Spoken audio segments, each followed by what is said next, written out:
சூடாக ஒரு black coffee குடிச்சிட்டு நம்ம சமையல் வேலையை ஆரம்பிக்கல. இன்றைக்கி சங்கராந்திக்கு சாமி கும்பிட்றக்கு நம்ம சுண்டல் பண்ண போகிறோம், பம்கின் பண்ண போகிறோம். சுண்டல் வேக வச்சிட்றோம், பம்கின் வந்து கட் பண்ண போகிறோம். இது வந்து பக்கத்தில் வாங்கினதுங்க, நம்ம ஊரில் கிராமத்தில் 30 ரூபா தான். இங்கெல்லாம் விலை கம்மியாக தான் இருக்குது. பம்கினை கட் பண்ணி எடுத்துகிட்டு இப்போ வெங்காயத்தை கட் பண்ணிக்கலாம், குட்டி குட்டியாக கட் பண்ணி எடுத்துக்கணும். நாங்கள் வந்து எப்பவுமே சங்கராந்தினா எல்லா பருப்பும் போட்டு அம்மாயி செய்வாங்க, நாங்கள் வெறும் சுண்டல் தான் செய்வோம். அதுக்கப்புறம் இது இருக்குது பம்கின். இப்போ 3 ஐட்டத்துக்கு நம்மளுக்கு தேங்காய் வேணும், அதனால் தேங்காய் வந்து துருவி எடுத்துக்கிறேங்க, அவ்வளோதான்.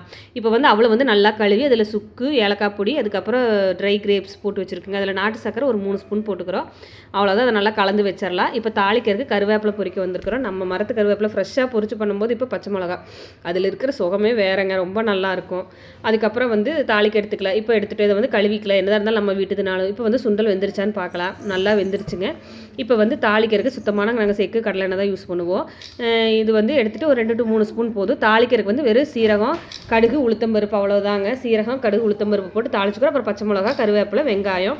சுண்டலுக்கு வந்து கொஞ்சம் வெங்காயம் அதிகமாகவே போட்டுக்கலாம், அப்போ தான் டேஸ்ட்டாக இருக்கும்.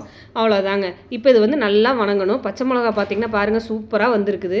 இது வந்து நல்லா வந்திருக்கு. இப்போ வந்து இதை வந்து அந்த அடுப்பில் எடுத்து வச்சுட்டு இந்த அடுப்பில் நம்ம வந்து பம்கினுக்கு வந்து, அதாவது அரசாணிக்காய்க்கு வந்து தாளிப்பு பண்ணிடலாம். இதுக்கு எண்ணெய் ஊற்றிட்டு அதுக்கு அதே கடுகு, ஜீரகம், உளுத்தம்பருப்பு தான், இதையும் போட்டு நல்லா வதக்கி விட்டுறோம். இப்போ இது நல்லா வணங்கிருச்சு. இது நல்லா வணங்கின உடனே இப்போ அதை பார்த்து இது பக்கத்தில் ரெடி ஆகிட்டு இருக்குது. நல்லா வணங்கினோன்னே இது பம்கினை போட்டுடலாம். இந்த பம்கினில் வந்து எல்லா சுவையும் சேர்ந்த மாதிரி செய்வாங்க, ரொம்ப நல்லாயிருக்கும். சாமி கும்பிட்றதுக்கு எப்பவுமே சங்கராந்தினா எங்கள் வீட்டில் பம்கின் இல்லாமல் இருக்காது. இப்போ அதுக்கு வெறும் உப்பு, மஞ்சத்தூள், அப்புறம் கொஞ்சம் நாட்டு சர்க்கரைங்க. இது அது போடும்போது ரொம்ப டேஸ்ட்டாக இருக்குங்க. எல்லா சுவையும் கலந்த மாதிரி இருக்கும். ஏன்னா வந்து அறுசுவையும் கலந்த மாதிரி சாமிக்கு படைக்கணும். இப்போ வந்து நம்ம வீட்டிலேருந்து ஃப்ரெஷ்ஷாக லெமன் பொரிச்சிட்டு வந்து வச்சுருக்குங்க. அதில் ஒரு லெமன் எடுத்துக்கிறோம். கொஞ்சமாக புளிஞ்சுட்டா போதும், ரொம்ப போடணுங்கிற அவசியம் இல்லை. ஏன்னா எல்லா சுவையும் கலந்த மாதிரி இருக்கும். இப்போ பார்த்தீங்கன்னா இதில் எல்லா சுவையும் அறுசுவையும் கலந்த உணவு சாமிக்கு படைக்கிறது ரொம்ப நல்லது சங்கராந்திக்கு.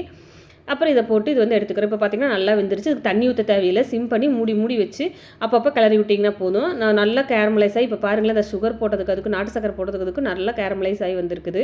இப்போ வந்து இலையை பொரிச்சிட்டு வந்து கழுவிட்டோம். இப்போ அது நல்லா வெந்துருச்சு. தேங்காய் பூ போட்டு இது ரொம்ப தொலாவி விட தேவையில்லை. லைட்டாக ஒரு தொலாவி அடுப்பு ஆஃப் பண்ணிடலாம்.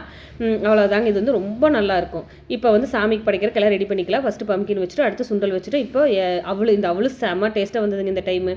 அதுக்கப்புறம் பார்த்திங்கன்னா இப்போ காப்பு கட்டுறக்கெல்லாம் ரெடி பண்ணி வச்சுருக்குறாங்க அம்மா. இப்போ சாமிக்கு காப்பு கட்டிடலாம். காப்பு கட்டியாச்சு, எல்லாம் படைச்சாச்சு. பாய். நீங்களும்